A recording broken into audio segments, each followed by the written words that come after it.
Hello class and welcome to this Mega Man X2 walkthrough right here on Video Games 101 by way of Let's Play with Brigands. I'm your instructor, Professor Brigands. Mega Man X2, I would say, just behind Mega Man X. I think most agree that Mega Man X is the high watermark of the X series. It just started off on such a great first note, and everything about that game is pretty perfect, amongst the best action platformers for the SNES.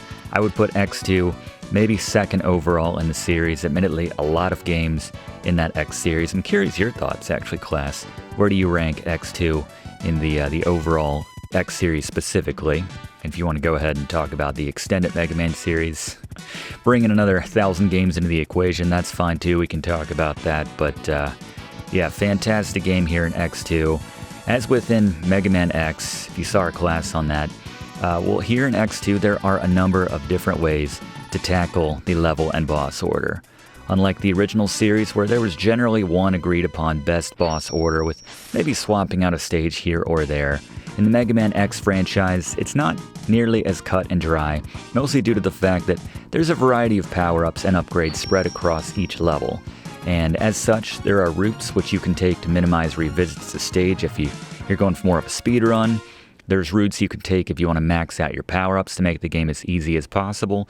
We're going to recommend a more moderate path, which will require probably a combined 2 minutes of backtracking, while keeping this very efficient, not to mention taking on the bosses by their weaknesses in, I think, an order which makes pretty good sense, if you ask me. In terms of difficulty, Mega Man X2 right there on the same level as Mega Man X. A very fair challenge. On a scale of 1 to 10, I'm going to go ahead and give Mega Man X2 a 5 out of 10. This equates on the frustration scale to throwing your controller, probably when you're trying to get the Shoryuken special move, which Blaze and Fluff are going to talk about. Fluff has a lot of facts about this game, neat little tips and tricks you can do. And looks like this guy in the demo mode could benefit from some of those right now. He's struggling on this first boss. Speaking of the bosses, as always, we have Gary with your boss beaters, tips on taking down every single boss here in Mega Man X, both the Mavericks and the X-Hunters. So we got a lot to cover today, so let's run the intro and get into this Mega Man X2 walkthrough right here on Video Games 101.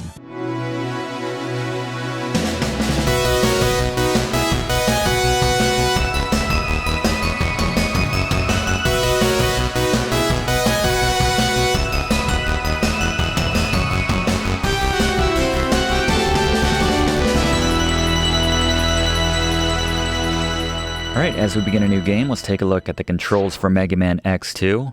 Pretty consistent with the first game. Again, if it ain't broke, why mess with it, right, class? Still love that we can change weapons with L and R. I think every game should let you do that, whether there's weapons or not. Clearly that robot in the background didn't know the controls. As we take a look at the Briggs notes now, the keys in this Mega Man X2 walkthrough for beating this game. Follow the best level and boss order. We'll cover that once we get into the stage select. Secondly, use Gary's boss beaters. Did a great job today, so we'll go to those every time we face a new boss. Get all the upgrades, the suit, the health, the sub-tanks. We'll show you where everything is. You can 100% complete this game, which is actually necessary to pick everything up so you can get an ability very late in the game, which we'll talk about. If one of these claws grabs you, make sure you hold to the right and climb up the side of that wall right there, and quickly climb the wall right here to avoid being crushed.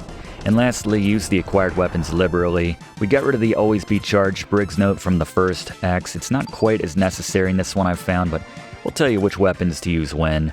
But let's go to the first boss beater now with Gary. It's Scary Gary's Boss Beaters. Alright, the first boss here in Mega Man X2 Gigantic Mechanaloid CF0. It doesn't matter. Doesn't need a fancy name when he's this easy to kill. 4 charged shots to his head will take him down. No strategy necessary. Just do it. Thank you very much, Gary. Yeah, the biggest boss in the entire game goes down the easiest. Still pretty satisfying, I have to say.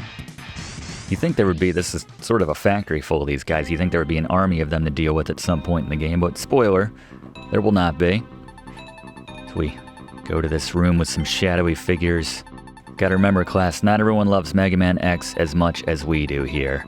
As I'm told, Fluff has a reminder for us early on in this walkthrough. Fluff? Hey, Professor. I just wanted to remind you and the class that just like in the first game, your shots do twice as much damage here in Mega Man X2 if you fire while dashing at your opponent. So this can be useful when you don't have time or feel like powering up your Mega Buster.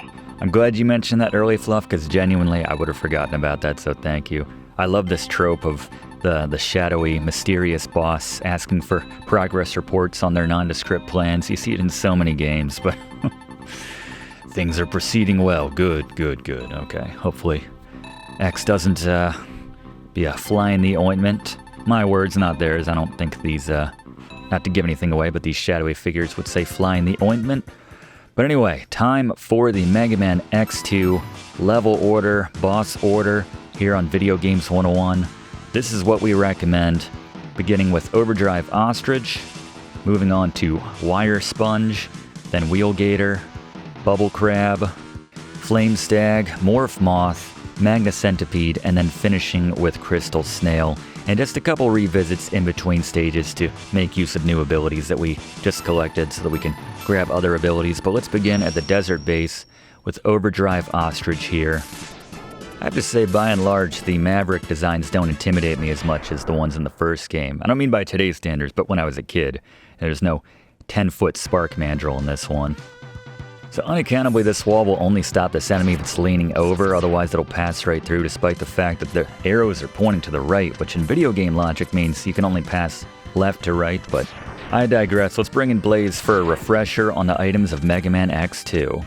Alright, let's talk about the basic pickups you'll find here in Mega Man X2. Same as the first game, you got the big and the small health, and the big and the small weapon upgrades, or refills I should say.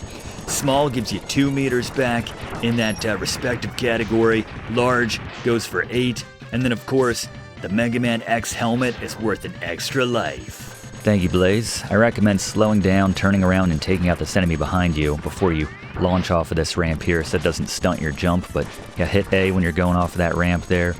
Once more here, and then turn around when you hit these spikes right here. We want to get this heart power up here, this upgrade, heart tank. But if we hit those spikes on the right with too much momentum, or any momentum, we will die, so that was too close, honestly. That was as close as you can possibly get without being destroyed. But Blaze, the heart tanks, the sub-tanks, what can you tell us? Alright, the secret power-ups, the upgrades here in this game. You have the heart, which adds 2 more meters of health to your overall health total. And then you have the sub-tanks. This allows you to stock surplus health when you're at full health, pick up health, and this will go into these tanks. You can use these on demand to refill your health when you need them here in Mega Man X2. Thank you, Blaze. Yeah, jump on that same spot on the rocket as we did. X will automatically shoot it and take it down. Speaking of taking it down, Gary, tips on Overdrive Ostrich? Boss beaters. Right, Overdrive Ostrich, actually one of the more difficult bosses in this game, but here's the strategy. I like to stay in kind of those little nadir points on the ground so you have more height in case the boss tries to jump over you, but more room to react as well in general. But generally you want to keep enough distance so you can react to whatever move he uses, dash under those jumps, and jump over every time he dashes at you. And then when he goes up to use his sonic shots, just move slightly left or right as soon as you see them start coming down to avoid them. Just be mindful about where that boss is starting to come down as well. You don't want to walk right into him. And then, just dash left or right when you see the boss disappear into the background and come in from the top of the screen. As soon as you see him, make that dash. For what it's worth, the Crystal Hunter move works best once you have that weapon, but otherwise just use those charge shots. You'll take him down. Thank you, Gary. And we get one of my favorite weapons in this game for our victory here. Blaze, what can you tell us about the Sonic Slicer? Alright, the Sonic Slicer. This is a great move for close spaces, certain bosses where you can fire and not pay too much attention to the shots. These bounce off the walls and rise up over time before they disappear ultimately. If you hold it down and charge it up, this will create 4 raining shots from above, similar to you saw that the Ostrich was using in that battle, but same basic concept, the Sonic Slicer. Thank you very much, Blaze. Thank you, Gary. Yeah, very useful weapon for If you just want to have this one out in place of your Mega Buster, for a lot of your X Buster, I should say, for great stretches of this game, not the worst idea. Certainly for Wire Sponge, since, as we told you, we're going through these bosses in order of their weaknesses as well, their stages. So, as soon as you get to this stage, climb this wall, get this hidden heart tank, and Fluff fact, Fluff? This stage is called Weather Control, and it's an apt name for this section in particular, as X can control the weather by shooting these orbs with different weapons to get different weather results. The Speed Burner creates warm weather, destroying the Crow Coppers. The Bubble Splash unsurprisingly brings the rain, which upgrades certain enemies, and the Crystal Hunter brings a foggy haze over the stage. Thank you, Fluff. We're going to get our first sub-tank here, jump on top of that platform right there, and when it's at its peak, do a dash jump to the left and just climb the wall like we show. We get our first of the sub-tanks, give ourselves a little extra health on demand as we fill this thing up. And just riding the platform here, the elevator on the right, plenty of time to get off before you hit those spikes at the top, but just note that they are there. A little too hot for some of the enemies here in Wire Sponge's stage. Weather Control, I have to say, I just love dash jumping all over this game. It's the most fun. My fingers are very tired by the end of it, my thumb in particular. But yeah, I make it a point to just tap that dash and the jump buttons together, A and B together, to just make these sizable strides all over the stages. Very satisfying. You know you get a good game when it's just fun to play. It's just very satisfying to pick up and play. But anyway, tips on the next boss now. We got the Wire Sponge. So as we already told you, Sonic Slicer is going to be the weapon right here, but for specific strategy, here's Gary. Boss beaters. Right, the Wire Sponge. Just stay on the left-hand side, use that new Sonic Slicer we got, but make sure you're hopping when you do it to ensure you hit him every time. If you time it just right, you'll stun lock him like we show, and when he uses that special move of bringing in the lightning, it won't be able to reach you because he'll be on the opposite side, being the right side of the room. You'll be safe on the left where it can't reach you. Repeat this process, you'll take him down. Like his little dance. Yeah, if he's on the right-hand side, don't even have to worry about it. That little hop does make a big difference. So otherwise, he might jump over some of your attacks sometimes, and it just allows him to close the gap a little bit there. But yeah, love that Sonic Slicer bounces off the walls. Very useful, like Blaze mentioned.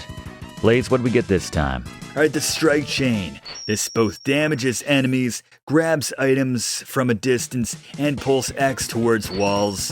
If you charge this up, you just get a larger, more powerful chain, but there you go, the Strike Chain. Yeah, not our favorite. The very limited range, and just the idea that you can use the dash a lot of the time to make up the distance that you would normally use with the chain in the right. So we'll show you some tips for getting around in certain areas of this game, but let's bring in Fluff now to talk a bit about the X-Hunters here in X2. Mega Man X2 introduces the 3 X-Hunters in Violen, Serges, and Agile.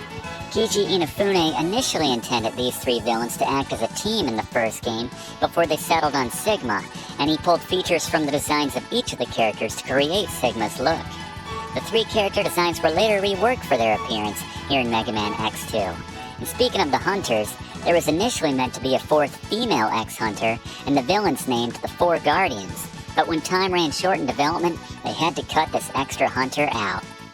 Yep, Keiji Inafune, the designer of the original Mega Man. And yeah, stayed on, obviously, creating Maverick designs, X designs, just, yeah, that's why Mega Man looks the way he do, essentially, Glass. And we gotta collect Zero's parts. The X-Hunters are dangling them in front of X to lure him out and get them to engage with them. I should mention it's entirely optional whether or not you want to fight the X-Hunters, and there's one in this dinosaur tank stage. It's randomized every time you go back to the map. So we will fight them as we were coming here next anyway. If you do not engage and take down the X-Hunter on the stage, you just complete the stage. You know, we take down Gator without taking down that X-Hunter.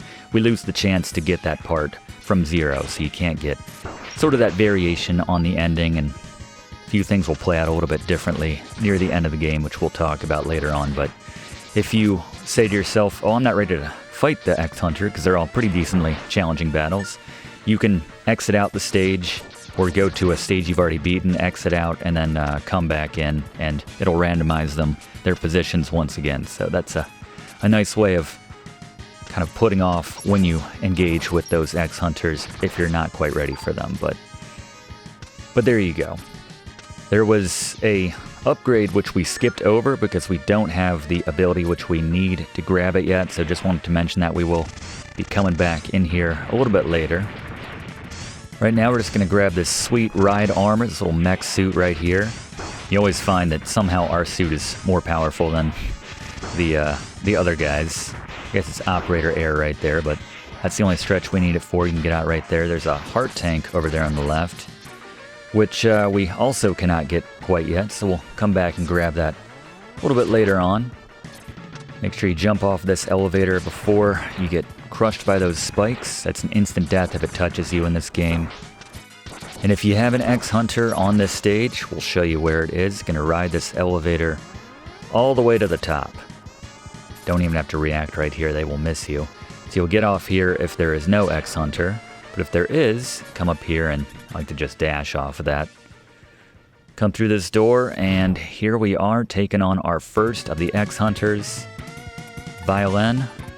There you go. Gary, what do you got? Boss beaters. Alright, Violen gets my award for toughest boss here in Mega Man X2. Mostly because of his spiked ball, that mace on a chain is very unpredictable. It moves very quickly, seems to be able to change direction on demand, so it's hard to avoid. Be ready for a street fight here. At the very beginning of the fight, you want to climb the wall to the corner if the boss doesn't jump, because they're about to use that move, but otherwise just drop down, use that sonic slicer, get those hits in when you can, try to avoid that move that he uses as well as you can. Sometimes you can find a sweet spot like we show right here to avoid damage and just kind of get him into a bit of a loop, but there you go. A little bit easier the second time around, as you'll see when we get there, but good luck with this one. Not an easy out. Yeah, we got lucky right there. Kind of got him in that little pattern where he just kept going for that same hit, bouncing off, and we were in that sweet spot. But once you take him down, you'll probably need some health. There's a hidden large health upgrade or refill on the platform there, and another hidden behind that part of the ship right here. Once you grab those, come over here. You can do a dash jump to collect that. And had we not gone and taken on Violen right there, then we would have gone left and over and around essentially, and this would have put us out in the exact same spot. Ready to take on Wheel Gator though. Get the strike chain out, and Gary. Boss beaters. Alright, Wheel Gator, you want to stay in the top left corner of the screen. Just keep wall jumping to stay up there. The only exception is when you want to jump over one of his wheels that he fires at you, but quickly get back up there again. When he jumps out of the ground, that's when you want to quickly drop down, hit him with a strike chain, and then just repeat this process as he goes under again.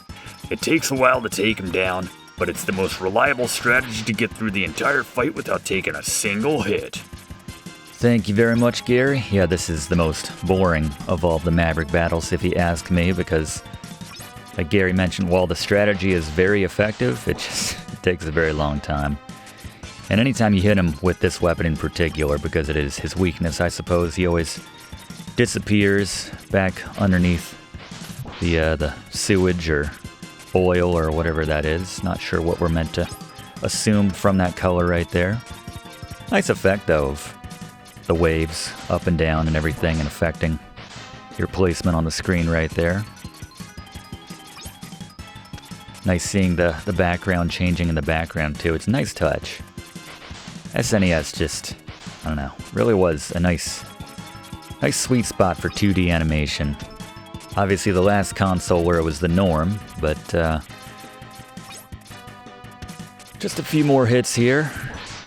We are stretching for time right here. Fluff, do you have it? No. Not at this moment. Who's your favorite Maverick in this game, by the way, class? While we're talking about Mavericks right here. I think think I'm partial to Overdrive Ostrich, even though we went for them first, but I think they're probably the most complicated with their moveset when it comes to all the various Mavericks, and I just like that Sonic Slicer, not gonna lie. Let's dispense with the tricks here. And if you time it decent, I think my rhythm was a little bit off there, but you do get caught. Just mash the buttons there to wiggle free, deliver the final blow, and Blaze, what are we getting? The spin wheel. This wheel spins along the floor to destroy enemies, some walls, and even some floors in one particular spot in this game the professor will mention, but yeah, if you charge this up, this explodes upon impact, sending out 8 directional projectiles in all directions, also destroying walls and floors if it hits, but very powerful in the right circumstances. Yeah, we're going to use it right now, actually. Backtrack to the desert base of where we fought Overdrive Ostrich. And we'll just kind of skip ahead here to show you.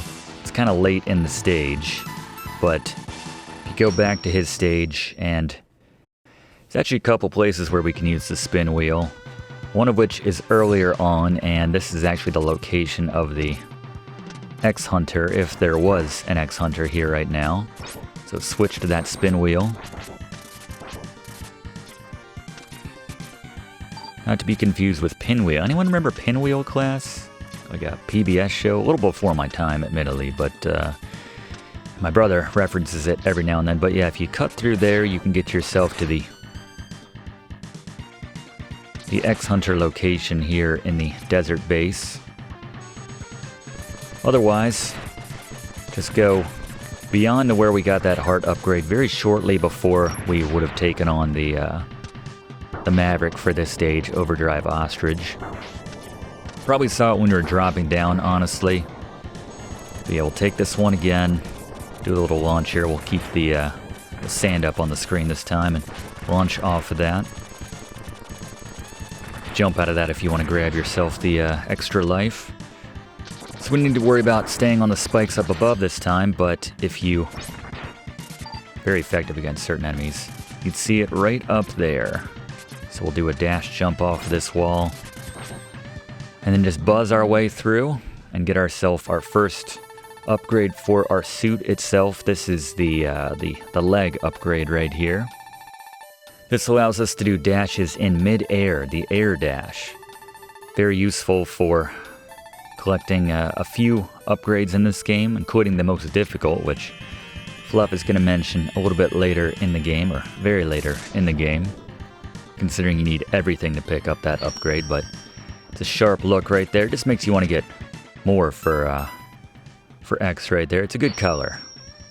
Like the red and the white, kind of silver contrasting right there. Definitely pops. Alright, so now getting back to the normal order of things here. We're going to go to Bubble Crab stage. In that bottom left right there in the deep sea base. We can actually get ourselves a couple of upgrades here. This is going to be a very profitable stop in our journey, actually. We'll show you the X-Hunter location once again. Even though we don't have one here.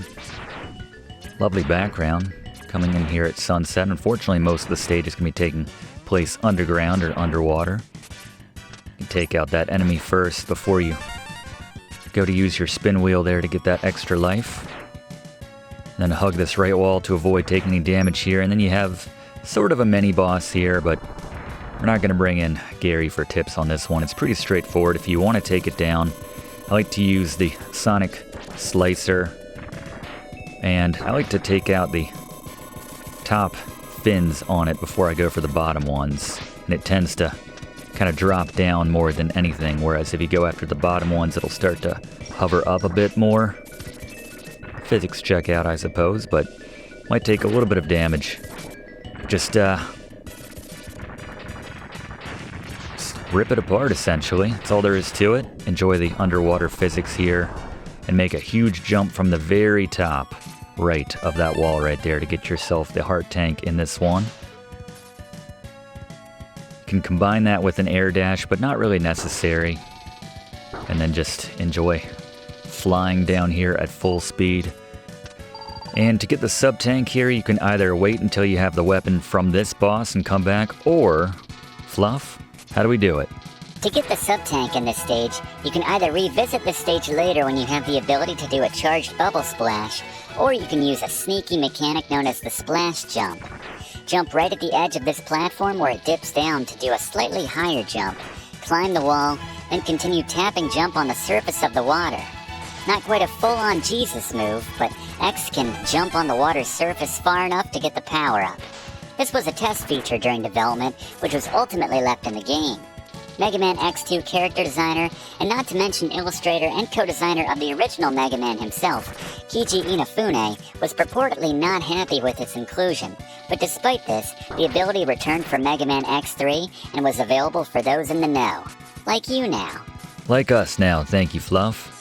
Yeah, you can see it took me a few tries, but we got it eventually. And just to show you where the X-Hunter location would be for here, note that it's up in that door right there. Note that if you don't take out the submarine and it gets up there before you get a chance to take it out, then you cannot access the X-Hunter's room right there. So you have to be quite quick in disabling that submarine there. And then, yeah, just make your way up there and that door will open up if there is indeed an X-Hunter right there. There's not, so we're moving on right now. Back on dry land, so to speak. Sonic Slicer is quite nice here for moving up this corridor. You would have come out that left side had you fought an X-Hunter right there, but time for Bubble Crab. Gary? Boss beaters. Hey, Bubble Crab. Just stay on one side of the room, keep your distance, and fire those spin wheels that we just got. When the boss starts to approach you, sometimes after hitting him with that wheel, he'll charge at you. If you're sure that he's actually going to come all the way, sometimes he likes to fake you out and stop early, but if he's starting to come over your way and you have less than half of the room to work with, make that jump, use the low gravity of the water, use a dash jump to go over top of him. You can slide under him sometimes as well, or do a dash underneath when he jumps, but not too difficult if you stick to this strategy. Thank you very much, Gary. And yes, the item or the weapon we're about to get from Bubble Crab, which Blaze will talk about, if you use the charged version of that, you can go back on this stage and collect that sub-tank with more ease than we showed. But Blaze?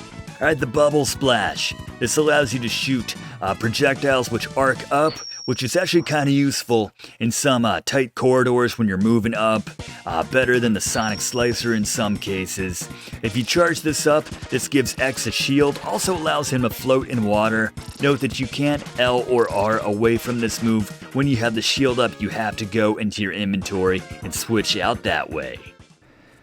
Good call, Blaze. And note that you need to have the arms upgrade to charge any of those secondary weapons. So just want to point that out as we head to the volcanic zone, take on Flame Stag. Another place where we can get a couple upgrades right here. We're going to be in good shape for when we take on certainly the second two of the X-Hunters, and of course the remaining Mavericks and their stages, but certainly those X-Hunters are some of the most difficult battles in the game. But jump on top of the Stag Beetle's /head. Poor creature is an unwilling accomplice to us getting the sub-tank here in the volcanic zone. But we still need those Stag Beetles to help us out, so we want to bait them into trying to hit the wall and move out of the way to gain access to this area inside the base, or the volcano, I suppose. I guess Flame Stag is a big fan of James Bond films, but here we want to wall climb as quickly as possible. Got the lava rising up, that's going to cost us. Have your spin wheel out though, and just fire it once against this wall and quickly push to the left as it's exploding. You can still go through it, and then quickly jump up. Whew. Love the drama here on Video Games 101. These platforms aren't nearly as difficult to maneuver as they slowly sink into the lava. And the X-Hunter location here in the volcanic zone is right up there. Just use that Stag Beetle to knock out the wall for you. These platforms will respawn right here. I like the Bubble Splash or the Sonic Slicer to take out enemies in this somewhat uneven corridor here with relative ease.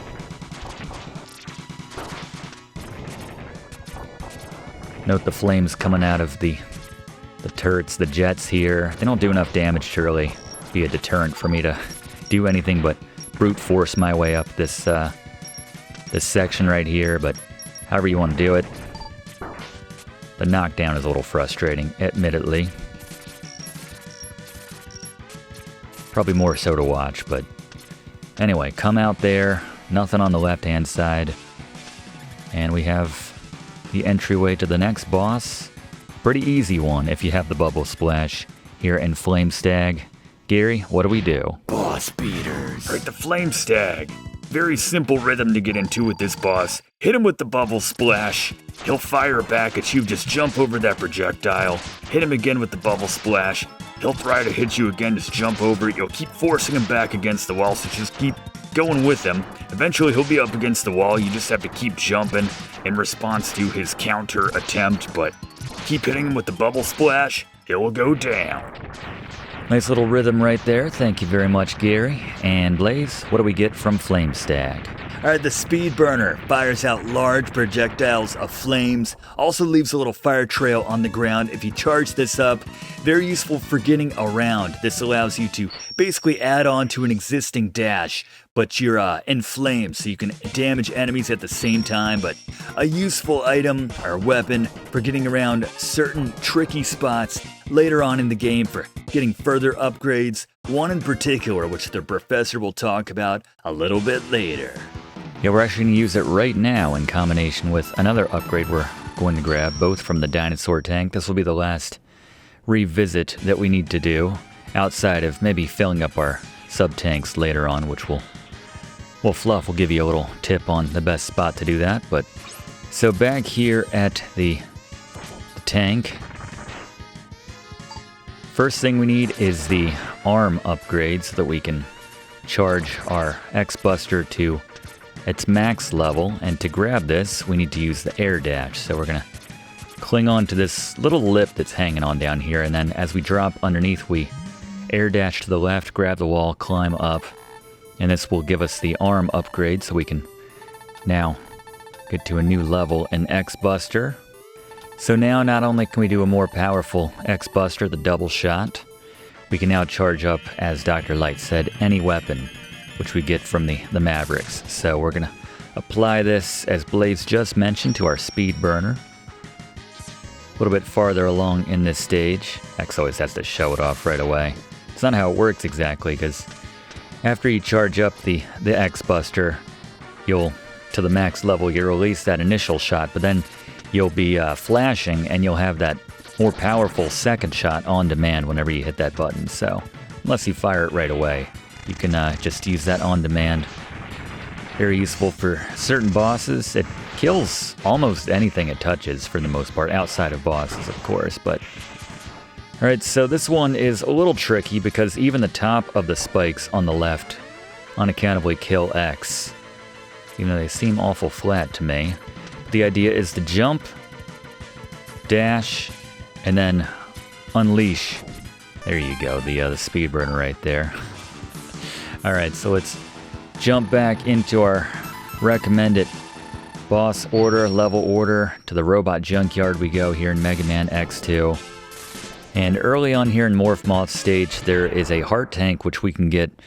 It's easier to grab if you have one of the weapons we don't have yet, but Fluff has a little hack which we can use to get it a little bit early. Well, you can use the Crystal Hunter to freeze an enemy and collect the heart tank here in Morph Moth stage. You can also use a special technique known as the Neon Jump to get enough height to grab the wall and climb up. To perform the tricky Neon Jump, you need to first have the arm upgrade so that you can do a double charge on your X-Buster. Do the double charge so that you have the second charge shot ready to fire, then jump to the right, air dash, and then simultaneously jump and shoot that second charge to get X to do a second jump in mid-air. It's difficult to reliably do, but it can be useful in a couple spots in this game, including getting that heart tank from Morph Moth stage without using the freeze. Good call, Fluff. Yeah, if you have the Crystal Hunter, you can just freeze that robot that was standing on that ledge that we were jumping off of, but after you grab that, equip your spin wheel. Just use it on the ground right there to saw through and drop down. Here we'll find the body upgrade for X. Most importantly, this halves the damage which we take, which makes this game a lot easier. It already wasn't that difficult when it comes to taking damage. You know, we're already just running through half the enemies in this game anyway, but this really incentivizes you to not stop off and try to kill all that many enemies. The platforming is the most difficult part from here on out now.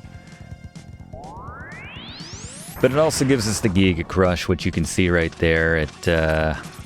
Yeah, it's a thing. It's not all that necessary because, again, the basic enemies in this game are the least of our concerns for the most part. The difficult bits are the bosses and the certain platforming stretches. So, but yeah, when you take damage from projectiles, it will fill up that Giga counter, that bar right there. Projectiles only, note. It's kind of strange that way. But yeah, you can use it on one boss in particular, which Gary will mention a little bit later. Fluff's going to talk about that a little bit later as well. A good place to stock up if you need to refill it. Maybe after we use it on that boss. But mini boss right here, just use the bubble splash. Go for the midsection, and when that little bug pops out, just make sure you shoot it before it dives back down into the ground. But this is the X-Hunter location here in the junkyard.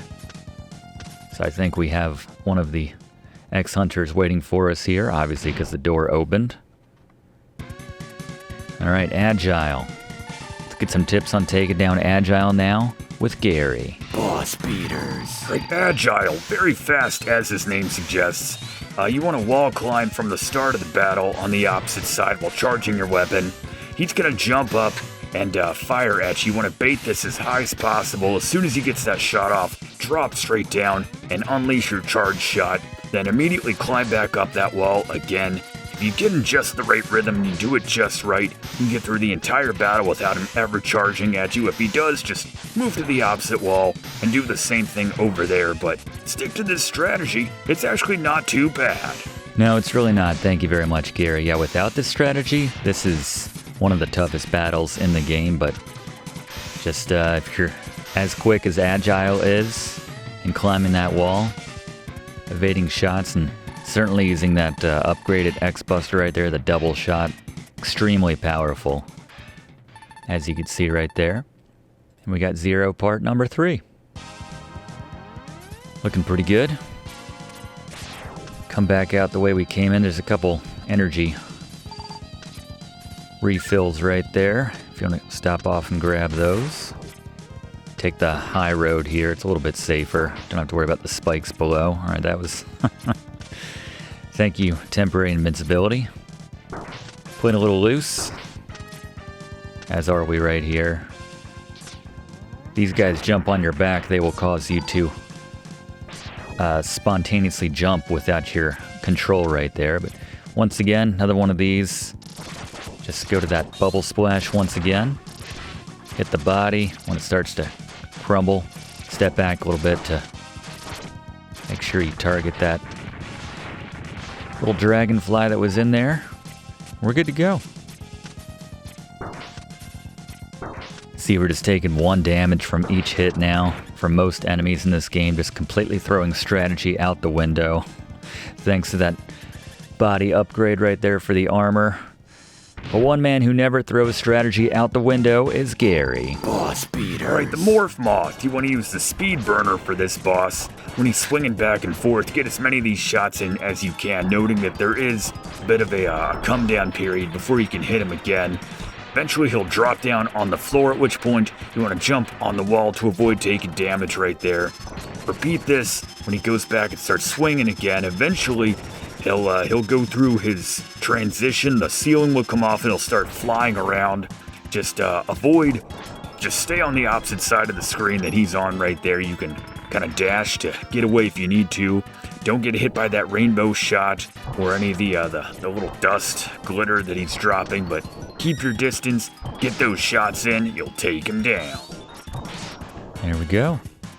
Thank you very much, Gary. And what are we getting, Blaze? All right, the Silk Shot fires a very close arcing down to the ground shot, which explodes and sends out projectiles in different directions. Very useful against one boss in particular, as Gary will mention, but you can charge this up, and in different stages, it'll have different effects as it brings in debris, crystals, depends on the level. Sometimes even power-ups, extra health, things like that. The professor will show this a little bit later, but yeah, one of the more versatile weapons in this game in that regard. Yeah, multi-purpose? Well, not really, but it's not very good as a practical weapon outside of the boss we're about to use it on in Magna Centipede. Into his stages now. It's a satisfying boss battle using that Silk Shot against Magna Centipede, I have to say. And I believe the final X-Hunter, Serges, is here. If the spotlights catch you, then the floor will drop out right here. All these crates will drop down and try to attack you. See if we can get through without being caught. This is probably the hardest one. Trying to drop down. There we go. So there's a heart tank at the top here, so you gotta make sure that crate is there. Grab onto that wall with a dash jump and then air dash over to the left to jump onto that crate. If you trigger the alarm, just go to the right and then go back to the left and it'll be there once again. You can shoot the purple crates, so make sure it's cleared out. Do a quick jump to grab onto the wall right there to make sure you don't get squished. They'll try to squish you right there as well. You can jump over, or you can just use that double shot to destroy it in one hit. And to grab the sub-tank here, this is a little tricky. Gotta jump off of the edge, push to the right, and then do that air dash, and then let go of the speed burner charge at the top of your jump right there to have just enough velocity to make it to that edge and climb up there and get the final of the sub-tanks here in the game. This little mini boss here, not even gonna waste Gary's time, just find that the sonic slicer charged up. 2 to 3 shots takes it down pretty handily. And a little more difficult to avoid the spotlights here. Alright, so to get to the X-Hunter, want to dash along the floor here as quickly as possible. Just get to the right as quickly as possible before it fills in. Otherwise you'll have to do it over, essentially. Come back this way, but if you're quick, it shouldn't be an issue. You'll stay ahead of the boxes for the most part. And this one certainly looks a little familiar if you ask me, class. Where have I seen that giant mustache before? Whatever. Whoever they remind us of, it doesn't matter. They need to go down. Gary, what do you got? Boss beaters. It's Serges. While technically he's weak against the Sonic Slicer, I prefer to charge up my X-Buster, and when the boss ducks on his little moving platform, that's when you want to shoot him. That will stop him from dropping one of his landmines on the ground. If you can stay in the rhythm and ensure that he never drops one of these landmines, this is actually a pretty easy battle. When he gets too close to you, when he's doing that jump move, just jump and dash underneath him when he's in the air. Have that charge shot ready when he ducks down again before he can get one of his landmines off, but repeat this process. It'll take him down pretty handily. Thank you, Gary. And Fluff, I'm told you have a fact about Serges. In the Japanese version of Mega Man X2, Serges refers to Dr. Light when he says, spoiler alert, being defeated by the robotic memento of Light yet again. Such regret. Earlier on in the Japanese version, he also refers to X as Rockman before correcting himself.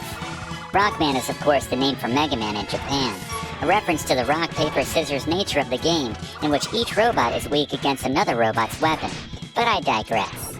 These references to Mega Man and Dr. Light were largely scrubbed in the localization process for the international versions, but it's been widely accepted by fans that Serges is essentially a robot avatar for Dr. Wily's mind. And I mean, that mustache, pretty big giveaway. Yeah, that's what I'm saying, the whole design, really. One last thing to mention on the topic, in the Japanese version, Serges' name is Sagesse, which is French for wisdom. The name was poorly localized, thus losing that connotation altogether, but the idea is this is a smart guy. Smart guy, thank you very much, Fluff. And just use the speed burner here, charge or to uncharge, probably a little safer if you just do the normal shots and just jump rope over these projectiles, dash under if the boss jumps. Mini boss, I should say. Again, we don't waste Gary's time with something like that. Coming up on the actual boss here in just a second. Again, mind that the floor is gonna drop out on you here as the alarm's going off, but get through and you will find Magna Centipede on the other side of this door. And with tips on how to take him down quite handily, let's go back to Gary. Boss beaters. Alright, Magna Centipede. Pretty straightforward strategy. You want to be right in the middle of the room and fire that silk shot. If he's on the left, fire it on the left. On the right, obviously. If he's above you on the ceiling, then you want to fire on the opposite side because of how that silk shot will divide and those projectiles will go out when they hit the ground. So if he's on the top left corner, shoot at the right and it'll go up and hit him. If he gets some shots off, you can jump over top of them. If he charges at you, your shot will hit him if you get it off fast enough. So you only have to worry about the shots that he does from the ceiling. Otherwise, not too difficult a battle like we show right here with this strategy. Thank you very much, Gary. Yeah, just a matter of reacting as quickly as possible, and you can get through this entire battle without taking a single hit. Kind of feel for Magna Centipede a little bit, because clearly he realized early on probably in this battle that his strategy's not working, but he was not programmed to have any secondary type of attack whatsoever. Or rather, he does, but we just don't give him a chance to really do anything like that, so. Or get his tail back or anything. Down he goes. Blaze, what are we getting from Magna Centipede? Alright, the magnet mine. Not my favorite, but you can control the direction of the projectiles. You can go up or down with this one, so useful against the boss late in the game. Charge this up for a slower but more powerful shot which can go through walls, but yeah, there you go, the magnet mine. Thank you very much, Blaze. Yes, some of the weapons in this game are a little underwhelming.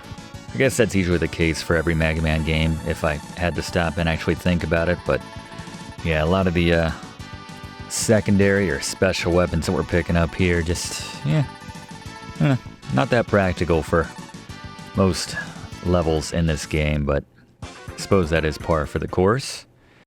One final stage to go here. Down in Energen City. So we're taking on our final Maverick here before the boss rush, of course, in Crystal Snail, who takes his sweet time getting into the stage, the boss battle at the end of the stage. But so we have one last suit upgrade for X here. Do a dash jump off of here, and instead of holding down B, just tap B as you're moving to the left right there, and then jump out by holding up and hitting jump to kind of dive out of there, and hold down that dash button as well to give yourself the speed. But that's how you clear that otherwise unclearable gap right there. We'll take this armor a little bit farther because we want to show you, even though we have cleared out our final, trigger that giant emerald block there, whatever that is. Get out of the way before it crushes you. But yeah, we want to show you where the X-Hunter location would be, even though we've finished up all our X-Hunters. But if you come to this stage and you have an X-Hunter here, take the suit up here and just basically climb up those little platforms. Just use wall climbing to get up there, and the door is right at the top. You can ditch it right here and just climb the wall. Like to use the wheel right here. 4 or 5 of these right in its face will take it down. And then just after you set one, just try to get out of the way of these little projectiles, or don't. Again, they're doing 1 damage. Not a big deal. You can do a little jump here to grab this health container. You'd think they'd put a seeing as you can't get back up that way. And drop down here, hug that wall, and you'll find the final suit upgrade right here. You think they would put something fancier up there, maybe like a sub-tank or the heart tank for this stage. Pop it up there, but nope, just a regular health refill. So this is the very underwhelming head upgrade right here. You can switch to it and use it to locate kind of hidden walls and things like that, like it would have shown us that we could have gone through the ceiling there. We'll tell you where everything is. So Video Games 101 is your head upgrade. Can we put that on a t-shirt? Fluff? I'll look into it, Professor. You got it. Thank you, Fluff. So if for whatever reason you want to stack up on some weapon charge right here, you can use the Silk Shot charged version to attract a bunch of weapon energy refills right there. Pretty rare, I would say. I don't know when you'll need to do that, but yeah, trigger that block right there and rush back to the right as soon as you see it start to shake there to climb that ladder to safety. And just stay above the area of being crushed right there. And then we have our final Maverick here. Crystal Snail waiting for us, or I guess we're waiting for Crystal Snail. Better said. Gary? Boss beaters. All right, Crystal Snail, weak against the magnet mine, and the best thing you could do, get a shot off early. This will knock him out of his shell. He will try to jump back into his shell. When he's in the air, hit him again with that magnet mine. Just jump and shoot him. This will knock him back again. You can dash into his shell to kind of knock it out of the way, but I find sometimes I end up running into the boss when I don't mean to by trying to do that, so maybe more trouble than it's worth. So just stick to that jumping and shooting him strategy. This will knock him away from his shell and just kind of keep him out of order, but repeat this process. If he gets back in the shell, just make sure you hit him again when you have that opening, but repeat this, take him down.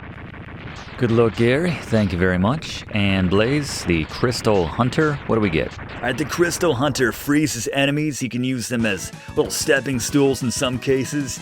Use them to get some upgrades like the Professor will mention. You can charge this up to kind of slow down time. Not quite in the Quick Man sense. You can't freeze everything on the screen, but it slows everything down around you. Not all that useful in that form, but there you go, the Crystal Hunter. Thank you, Blaze. Yeah, we mentioned already that you could use it early on the junkyard stage to freeze that robot and get the heart tank that way if you don't want to use the neon jump. We'll use it one more time a little bit later. We'll show you that, but before we get into the X-Hunter stages for this final stretch, let's make sure our sub-tanks are maxed out. Fluff, what's the best way to do that? As soon as you have the Silk Shot, an easy way to fill up your sub-tanks is to go to one of a handful of locations in specific stages and charge it up to bring an abundance of energy or weapon refills to X. My favorite spot is early on in the cave below the gate in Bubble Crab stage. Go through the wall below the gate on the left to the seemingly empty room, charge up your Silk Shot, and just like that, your sub-tanks will be mostly, if not completely, filled up. Good call, Fluff. Look at that. 4 full sub-tanks. That's what I want to see before we head into what are meant to be the most difficult stages in this game. So we're heading up to the North Pole now. Who knows who the boss is, class? Very mysterious. I won't spoil it for you. Most difficult part about this stage are some corridors where we... Grab a 1-up right there. Some corridors, careful, we got spikes at the bottom of this. I like to have my Buster charged up to take out those enemies. Don't worry about them knocking us off. Are these little corridors here? We need to climb the walls as quickly as possible. Curious your strategy, class, for those more familiar with the game. Do you prefer the dash jumps when you're climbing, or just the vanilla jumps? This one's a little trickier. Start on the right, dash jump to the left, and then dash jump back to the right. Here you need to use the dash jumps. It just feels like it's going faster when I use the dash jump. I guess if you use more of a shallower dash jump without going as far away from the edge of the wall, this one's pretty straightforward, just going up to the top. Like something out of American Gladiators or Ninja Warrior. Not too difficult to not fall into one of those pits. There's sort of an alternate way to go, but it's more frustrating, so I recommend staying up top here. And this is probably the toughest one right here. So start on the left, stay on the left, and then change to the right about here. And there you go. But yeah, no mistakes. If you start off and you make a mistake, just drop back down if you're not too high up and you can still survive that. But anyway, coming up on our first of the X-Hunter stage bosses, and very fittingly, it's one of the X-Hunters. It's Violen again, and this time he has these little kind of platform dealies. Fluff, I'm told you have a fact about this? Violen is the one X-Hunter which doesn't change form or their attacks the second time you face him. According to Capcom, they meant to give him a makeover like the other X-Hunters, but couldn't, reportedly due to limitations of memory in the cartridge. As such, Gary's tips from the first go-around will still apply. That's their excuse for everything. Thank you very much, Fluff. Yeah, I'm not sure if the little, kind of the stepping stones from the old school Mega Man games make this battle more or less difficult, but reach into those completely topped off sub-tanks should you need it during that battle. And down Violen goes for real this time.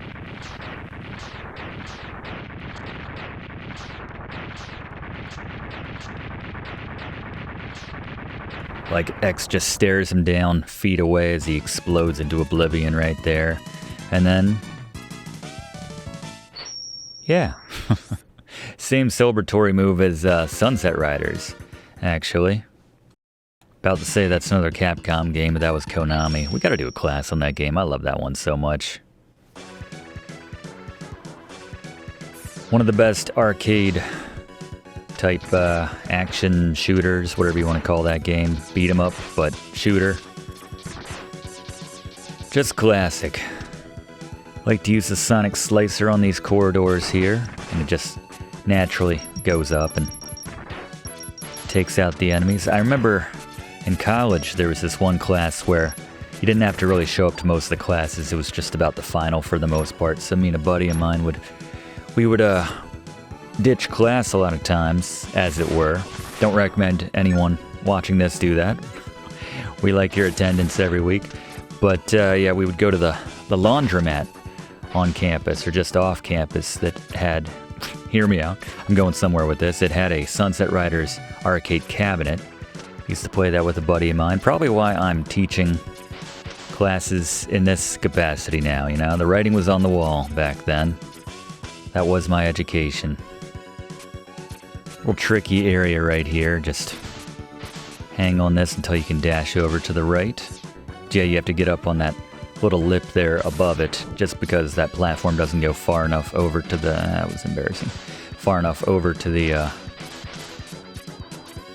left so you can get on the right side, so you gotta go around that way. And this platform will eventually come back down for us. And then if you want to avoid a little damage from some flames, you can get on the left side of this and hug it.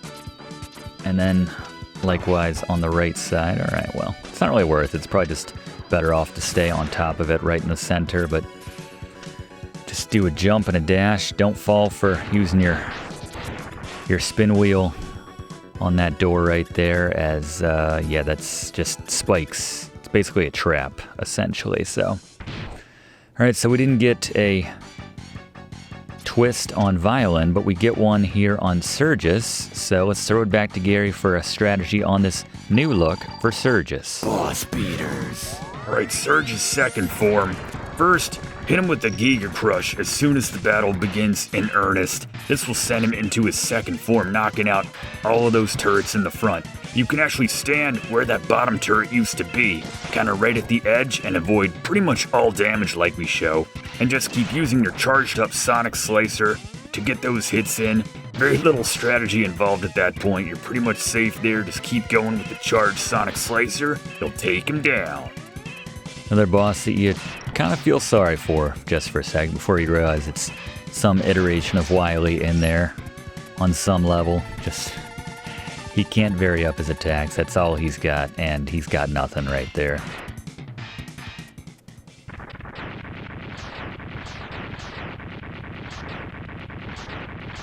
Down he goes. There's one remaining now, an Agile. So that was the one time in which we used the Giga Crush. The one practical time to use it. If you do want to refill it though, let's go to Fluff for the best place to refill it here in Mega Man X. The Giga Crush isn't especially useful in Mega Man X2 outside of one very specific boss, which Gary just showed. But keep in mind that the only way to charge it up is by getting hit by projectiles, not just taking damage in general. Arguably the best place to charge it up is early on in Flame Stag stage, right behind the breakaway wall where there are turret-like enemies stuck to the walls ready to unwittingly help you out when you need a quick charge. It's true, we're just using them. Thank you very much, Fluff. Alright, so this is where we might lose our first life, because getting one ability, which is very cool, not the most practical, honestly, but in the interest of putting together, you know, the complete 100% Mega Man X2 walkthrough right here, we got to show you everything. And part of that is getting this special ability, which the requisite for is having, well, I'll let the TAs explain it, but we'll mention it when we get there.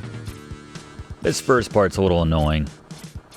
Note that we control the platform right here by, alright, well, you just wall climb up for this first one, but there's another area coming up in just a second where it's a bit more frustrating.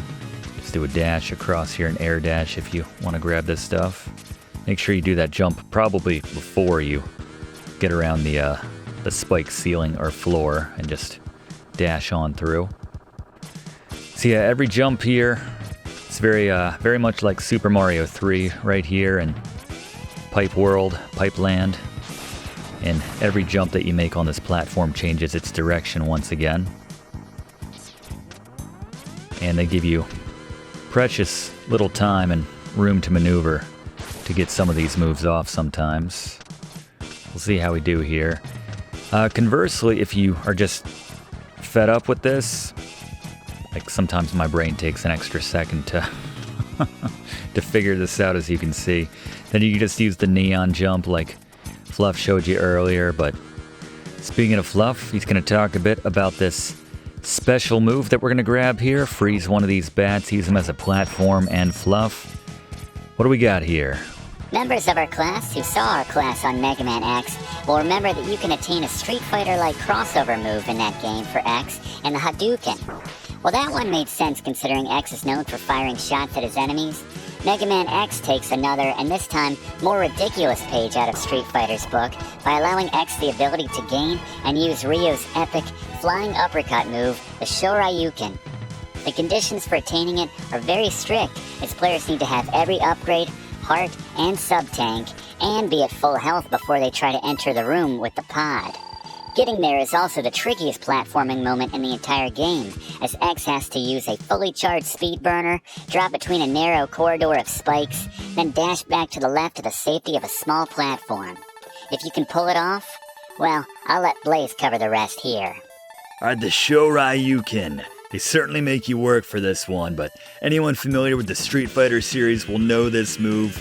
It's the same button combination to use it, that right and then down, down right, and then back to the right, or reverse on the left hand side depending on which way you want to use it. But note you have to use full health, or have full health, to use this flying uppercut move made famous by Ken and Ryu from the Street Fighter series. But this will one-shot kill a lot of enemies in this game, a lot of bosses in that case as well, or do some serious damage at the very least to certain bosses. But again, the trade-off, you gotta have full health, so not the most practical, but very cool looking if you can pull it off. Thank you, Fluff. Thank you, Gary. I just like that, class. It's time for Agile Part 2 now. Gary, what do we got? Boss beaters. Alright, Agile's second form, flying around in this ship right here, trying to drop stuff on her head. Use the magnet mine, just aim up when you fire at it to launch those projectiles up towards the boss. And note that where the boss is where the platforms will not fall down. So if you stay underneath it, when those come down, you're in good shape. Just be aware that every time a new layer comes down, things shift up, so you don't want to fall off the screen there. But Just keep that in mind. Do like we do right here, and you'll be in good shape. Take it down. Good call, Gary. Thank you very much. Yeah, mind those spikes. Mind the scroll as he mentioned. Down he goes. All that's left between us and the final boss now is the famous Mega Man boss rush.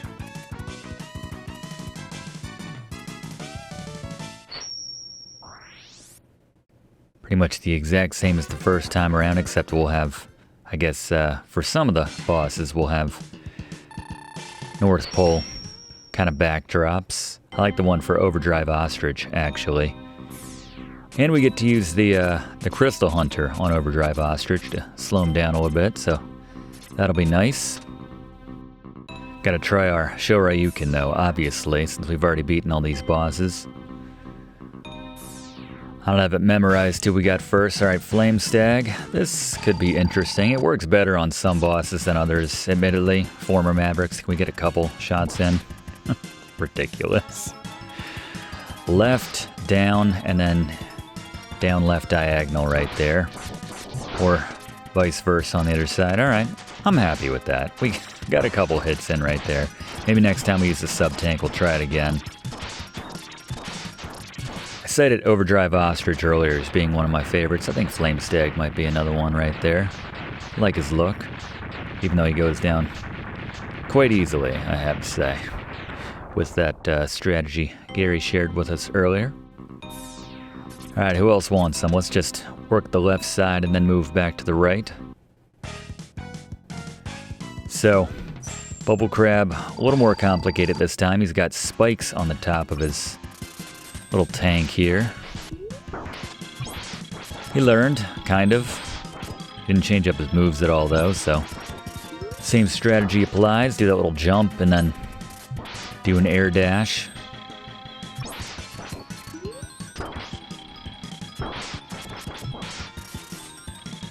Should be doing pretty well, though, with the sub-tanks at this point. Should have topped them off before this stage.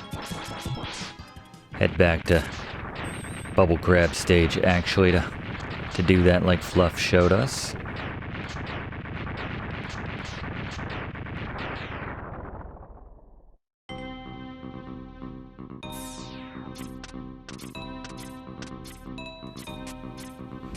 The most difficult part of this next Maverick might have just been getting to his little warp right here. Yeah, definitely, when you got wire sponge. So go back to your slicer.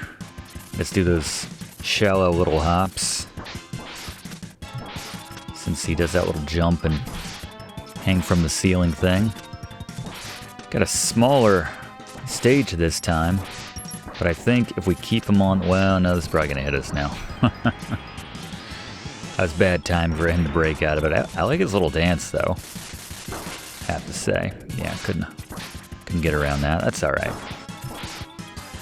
I miss the old Mega Mans where they used to give you an energy circle for taking down one of these boss rush bosses, you know? Just give us a little something. Guess they figure when you got 4 sub-tanks, no excuses, right? And who's hiding in the top left here? Oh, be Morph Moth. So we'll go back to our speed burner here. Yeah, just pace them out like Gary mentioned. Take cover up here on the top and repeat the process. We can kind of loop around here if you care. And blowing the roof off. And there's the morphing right there, but no more difficult. Maybe arguably less dangerous in this form. I don't know. Not really dangerous. Regardless.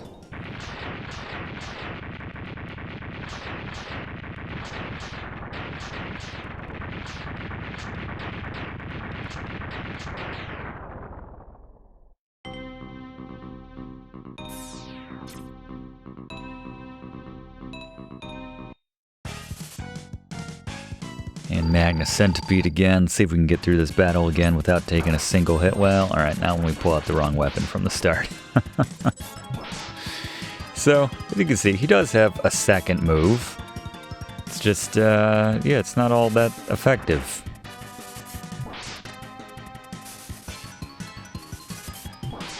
Kind of does the Don Flamenco move right there. I don't know if we got any Punch-Out fans in the class today. Check out our class on Punch-Out, by the way, featuring Doc Lewis. That was a good one. Enjoyed his press conferences and, yeah, some candid moments with Doc right there. Check that out via the playlist in the description right here on Video Games 101, every single class we've ever done.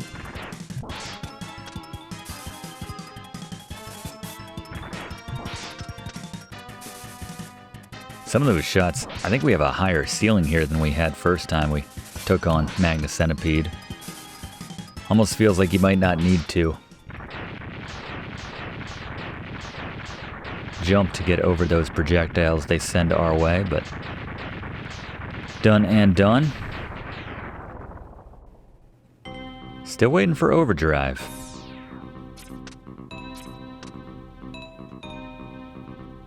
They have the best makeover of their stage once again. Crystal Snail, so we'll go back to our magnet mine.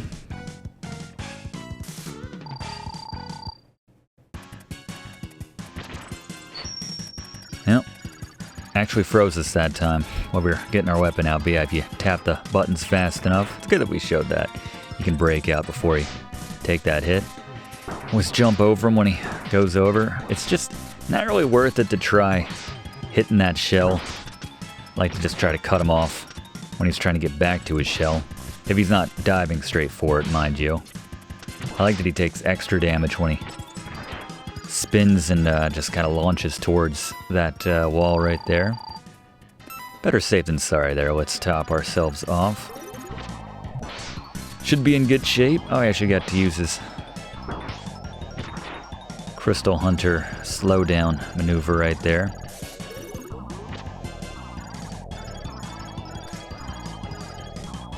At this rate, we'll have a couple more to use when we get to the final boss. We have a 50-50 shot at this point. Overdrive Ostrich or, I guess, Gator. Worst of the boss battles, if you ask me. Just because it's needlessly long. I have found that you can... Here we go. Yeah, I like that. Get a nice makeover for Overdrive Ostrich here.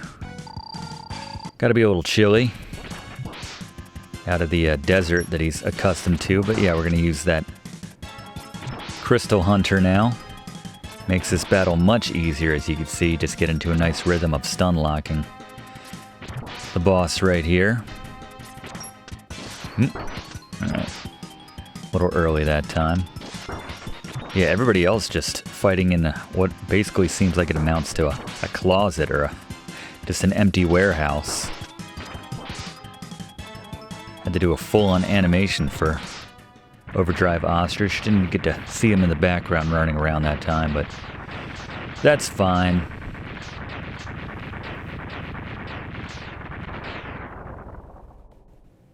So we'll go back to Gator now, and I guess we'll stick to Gary's strategy. I have found that you can kind of get him in a bit of a stun lock rhythm sometimes. Maybe it's based on behavior, but and it's not a reliable strategy, but go back to that strike chain. Just hug the wall here, but yeah, if you're just kind of aggressive and keep smacking him, I've had certain runs like that, but this is the guaranteed way to ensure that you don't take any damage if you're careful. And we need every little bit of health that we can muster going into the final boss fights. Don't want to have to go back and top off our tanks one last time, so just carry on like this. Hate when we miss them on top of that. We don't even have the nice view that we had last time when we were on Wheel Gator's dinosaur tank. Alright, I can't take this anymore, Fluff. Just tell me something, anything about this game. Eagle-eyed members of our class might have noticed and remembered X had a companion robot on the air bikes in that first introductory Maverick Factory stage. This companion eats it in the first 5 seconds of the game, making him an example of the red shirt trope, a mechanic in fiction where a character is introduced only to be subsequently killed with little to no characterization. Despite this throwaway death, this companion has been affectionately referred to as the Green Biker Dude, or GBD in the Mega Man fan community. His legend has grown in the Mega Man fan community over the years, and his nickname was even referenced in the RG Mega Man comic. Ensign Ricky. Anyone check out the Archie Mega Man comic, by the way?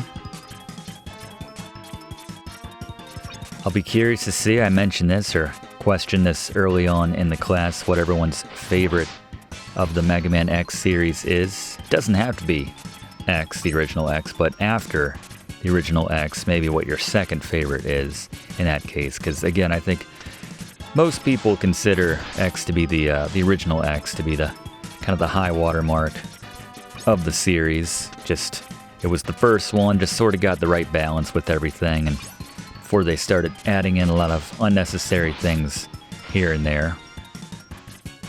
See if we can ditch him without taking a hit this time. Going for that second one. Well, alright then. Getting a little too cute here. Trying to set a record for the longest and most boring battle with Wheel Gator right here. Most boring battle with the most boring weapon. I'm sorry to all the Strike Chain fans out there. It's not our favorite here on Video Games 101. Alright, boss rush over. Oh, it was Sigma. I think everyone knew that, but how can you be surprised? Did Dr. Light seriously leave 0 records, no pun intended, of just how often Dr. Wily would elude capture every time you thought he was dead? Just kept coming back, and now we're on Mega Man, 11, 12? Not to date this class, obviously, but, you know, whichever one we're on. He's been around.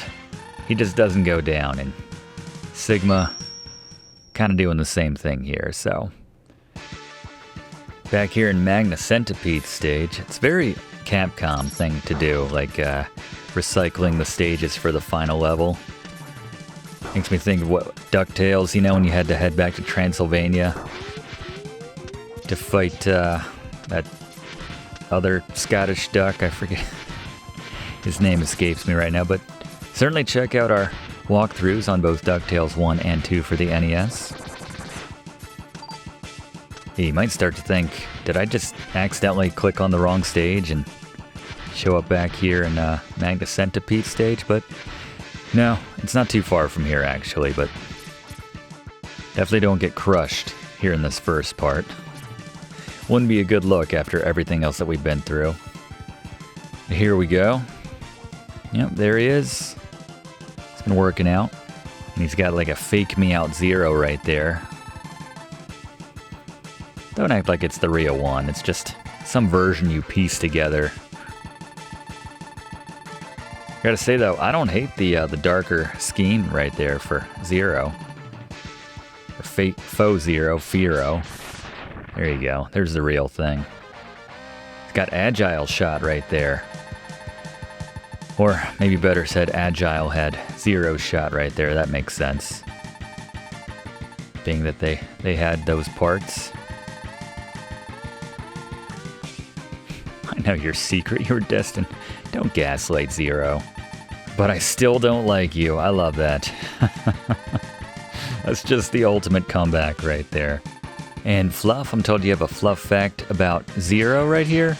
If players neglect or fail to collect all of Zero's parts by defeating the X-Hunters, X must fight and defeat the newly reassembled Zero courtesy of Sigma. Plus he makes a little cameo in the credits. Otherwise, you just run into a clone of Zero and the real Zero appears at your side to help you battle them as shown. There you go. Thank you very much, Fluff. take out the main computer. I fall Sigma. It's very Super Joe going off to take out the main computer while we go after Master D. Excuse me. Check out our class on Bionic Commando, by the way, one of our favorites. Yet another one of our favorites here in Video Games 101. Alright, time to battle with Sigma himself again. Let's see if he's learned some new tricks since Mega Man X. And if he has, I know just the man to help us out with him. Gary, what do we got? Boss beaters. Alright, Sigma. The Sonic Slicer is your move of choice. You can launch these off the wall without having to worry about being too accurate, but to avoid his attacks, when he kind of warps in very quickly, wait until he launches at you on the ground, and then dash out of the way. Quickly get to the wall, because sometimes he likes to try to take a swipe at you, which will smack you around. Sometimes he launches some of these purple balls. You just gotta thread them as you drop right through. Every now and then he lights up yellow like he's gonna do a super shot. That's your cue to climb that wall and jump over top of it. And just get those hits in when you can. Repeat this process. Might have to reach into one of your energy tanks, but eventually you'll take him down. Good call, Gary. Thank you very much. Yeah, just go north over that purple beam right there. As he charges yellow, yeah, there's the smack. Yeah, it's very nice not having to be too accurate with the Sonic Slicer right there, and down he goes. Something tells me, based on the other 37, I think, I want to say, Mega Man games that I've played over the years, there's a second form waiting for us. Yep, right on cue. Gary, take us home. Boss beaters. Alright, Sigma's final form in the virus. Very strange, doesn't even have a health bar, so you might not know that you're doing any progress on him with the attacks, but you want to go to your strike chain and just hit that lit up part, the eyes basically. Just keep hitting him right there, avoiding as much of the damage as you can, obviously. But yeah, he's gonna send out some basic enemies. Good news is, some of them, when you take him down, will give you some health, so that's nice. But he goes through a different number of color transitions, from going from blue to a darker blue, a purple, kind of an orangey color, and then finally the red. That's how you know he's about to go. So go through these colors, just keep getting these shots in. Again, you should probably have maybe one, maybe two sub-tanks worth left of health at this point in the game, but just keep at it. Eventually, you'll take him down. Got one sub-tank for the ride home. Thank you very much, Gary. Excellent work today to all my TAs. And he just wants to run around with us. Yeah, that body armor upgrade is just ridiculous. It is a rarity, I have to say, not having the enemy health bar right there. Yeah, it's not looking too good there, Sigma. Alright.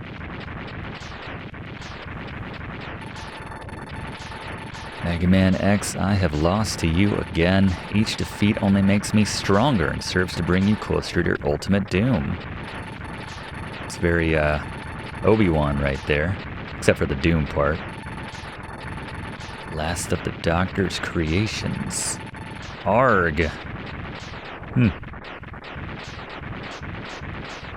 Doesn't sound like the last words of a man who's about to get stronger.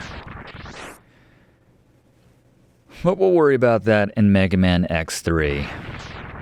For now, let's just get out of here with Super Joe. That's gonna have that vibe as well. Gotta escape with Zero in this case. The Super Joe to our lad. Just need that shot. Epic shot of us on that helicopter right there at the end.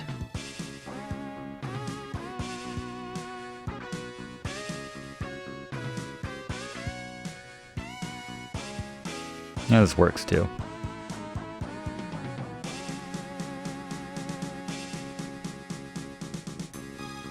Joined by his friend Zero, Mega Man X gazes out over the sea. They're buddies. Zero's a lot taller than X. Gotta check the specs for them. Sigma has once again been destroyed, but X wonders if the fighting will truly end. Not while there's money to be made, X. Was Dr. Light's dream of a world in which Reploids and humans lived together in peace merely a dream? Again, not while there's money to be made. Or, yes, while there's money to be made. The price of peace is often high, X thinks to himself. Ooh, getting deep here at the end. Introspective. Who or what must be sacrificed for it to become reality? Alright, it's just a video game for the SNES. And when the time comes, will he be able to do it? I'm sure we can. I'm sure we'll have a class on that, so we'll be able to do it. The future holds the answers. Or questions? Beer? Credits? Credits, yeah. Yeah, one last time, huge thanks to all my TAs today. As we get that classic Mega Man making the long journey home animation right there. At least he's got a ride this time. Sometimes he's just got a hoof it on foot, remember? End of Mega Man 2. Save the world, right? Least he could do is get him a train ticket, or like he did in a couple games. Sometimes he's got to walk, sometimes takes the train. This time, keeping it in first gear. I'm not really sure why we're going so slow here, but taking the Overdrive Ostrich route to get back home. Anyway, I digress. If you haven't already done so, please consider hitting that subscribe button to enroll in these classes. We do one of these classes every single week. We'd love to have you enrolled. Click that like button too if you don't mind. Really does help us out to make future classes for you. And leave a comment. Again, what is your favorite game in the Mega Man X series that's not named Mega Man X? Curious everyone's thoughts on that. I'd say we take requests on what the next class in the Mega Man X series should be, but I think we would probably just go chronologically and hit 3 next, were we to do another Mega Man X class. We'll see what you all think, but yeah, that's our time this week. Thank you so much for being here. We hope to see you next week in the same spot for next week's class, right here on Video Games 101.